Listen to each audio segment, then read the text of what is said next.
Once upon a time, there lived a hunter named Thinnan in a forested region of South India. He was simple, brave, and unaware of scriptures, rituals, or temple worship.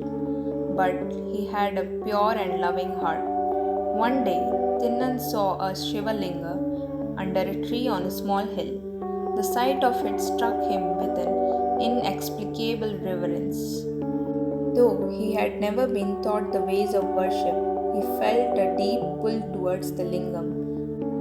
Every day he brought the freshest meat from his hunt as an offering. He would fetch water from a nearby stream, carrying it in his mouth since he had no pot, and spit it over the lingam to clean it. He would shade the deity with his own body, protecting it from harsh sun and rain. In the eyes of the world, his worship was cruel, improper, but in the eyes of Shiva, it was pure, overflowing with devotion. The same lingam was also worshipped by a learned priest.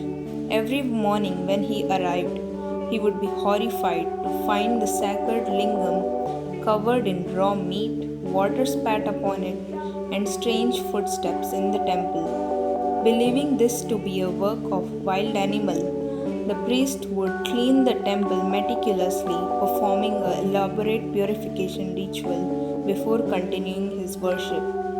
But this pattern continued for days. The priest was deeply troubled and prayed to Lord Shiva for guidance. That night, Shiva appeared to him in his dream and said, "Do not question the devotion of my greatest bhakta. If you wish to witness true love, hide and watch." The next morning, priest hid behind the temple and waited. As the sun rose, he saw Thinnan arrive, carrying his offering. He watched in shock as the hunter worshipped Shiva in his own raw, untutored way. But before the priest could react, something miraculous happened. Suddenly, the Shiva lingam began to bleed from one eye. Thinnan froze. His god was in pain.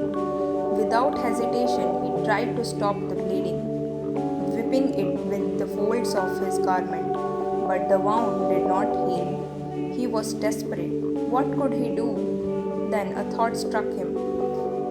If his lord had lost an eye, he would give his own in return. Without hesitation, he took his hunting knife, placed the sharp edge against his own eye, and gouged it out. He placed the bleeding eye upon the lingam, and to his relief, the bleeding stopped. But then, horror! The other eye on the lingam began to bleed. Now nearly blind, Thinnan knew what he had to do.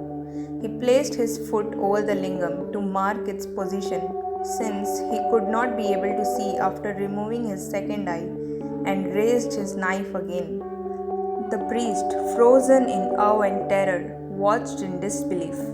Just as Thinnan was about to complete his sacrifice, the heavens shook with divine energy.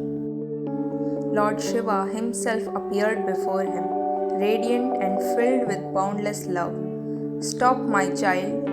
Your devotion has moved me beyond words. You have given me your very self, asking for nothing in return. From this moment, you shall be known as Kannappa, the one who gave his eyes to his Lord." With a mere glance, Shiva restored Kannappa's vision, healing both his eyes and granting him divine grace. The priest, overwhelmed with realization, fell at Kannappa's feet, recognizing that this tribal hunter had attained a level of devotion far beyond his own. Even today, this temple of Sri Kalahasti in Andhra Pradesh honors both Shiva and Kannappa, reminding all those who visit that true bhakti is not measured by rituals and knowledge, but by the depth of one's love.